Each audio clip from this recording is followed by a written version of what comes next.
नहीं चाह रहा हूँ कुछ बोलूं, कहीं कि बोलब तो फिर नाना अभी नहीं बोले के बाद में बोले के बाद नहीं चाह रहा हूँ कुछ बोलूं, क्योंकि बोल दूंगा तो फिर कल से शुरू हो जाएगा। तो इससे बढ़िया ओके है, मैं सिर्फ आपके लिए बोलूंगा। check on. Hey. कल तक खाली गाना का उतरा हुआ, लेकिन आज आप गायिका के साथ साथ नायिका भी हो गई हैं। हेलो। छोटका भैया का कहता जी। Hello hello. हर घरवा में बाजी बधाई, छठी माई के गीतिया गवाई। घरवा में बाजी बधाई, छठी माई के गीतिया गवाई। मंगाई दे तू मैया,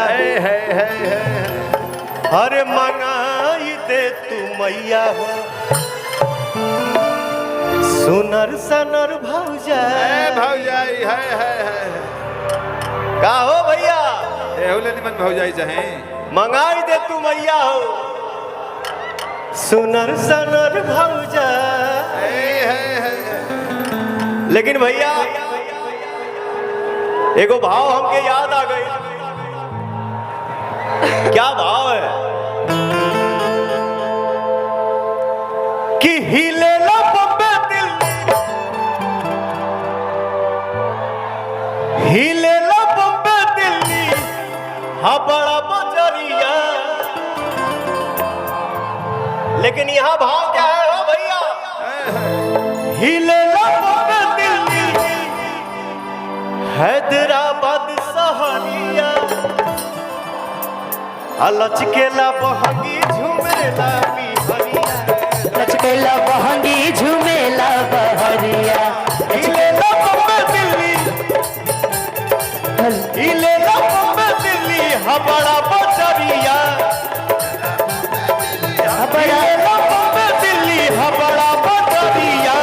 लचकेला बहंगी झूमेला बिहरिया, लचकेला बहंगी झूमेला बिहरिया।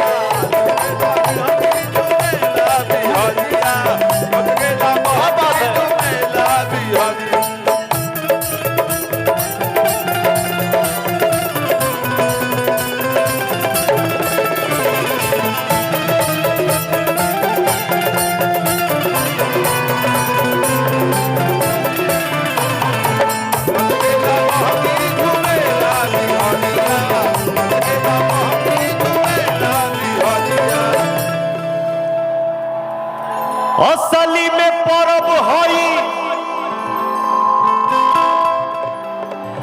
असली में परब हई यूपी बिहार के। रुक रे, असली में परब हई यूपी बिहार के। लगले में होई गईल सारा संसार के,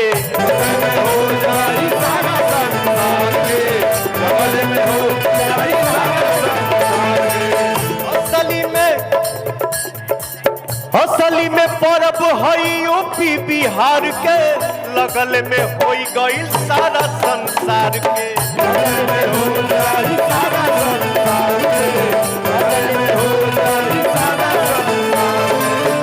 ए अनुपमा इधर आइए, इसको जरा पकड़िएगा। तो अनुपमा पकड़ी बांध लो, जौने बा तौने बांध लो, ऐसा ठीक बा।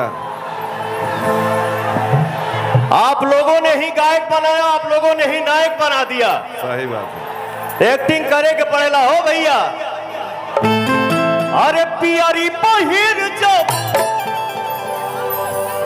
हरे पियरी पहिर जब, बान्हे पगड़िया। पियरी पहिर जब, बान्हे पगड़िया। लचकेला बहंगी झुमेला बिहारी, लचकेला बहंगी झूमेला बिहरिया। लचकेला बहंगी झूमेला बिहरिया। लचकेला बहंगी झूमेला बिहरिया।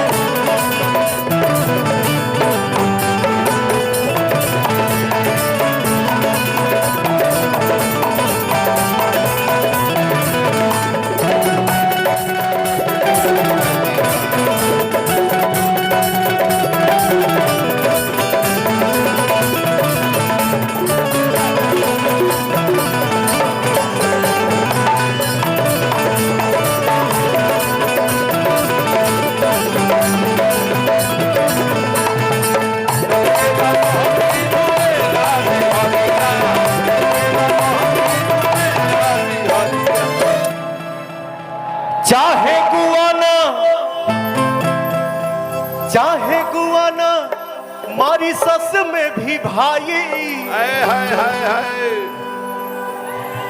होखे विदेश में भी छठ के पूजाई ओके देश में भी छठ के पुजारी, होके विदेश में भी छठ के पुजारी। चाहे गुआना मारी सस में भी भाई होखे विदेश में भी छठ के पूजाई होके विदेश में भी छठ के पुजारी, होके विदेश में भी छठ के पुजारी। अपने भाइयों का एनर्जी, अपने भाइयों का उमंग देख के दिल गदगद हो जाता है। राजा देखा होने को हमार भीड़ में भाई कान्हा पे बैठ गई बा। लव यू रे जियतरा, क्या बात है। हर गज पे चलल बा छठी, गज पे चलल बा छठी माई के लहरिया, गज पे चलल बा छठी माई के लहरिया।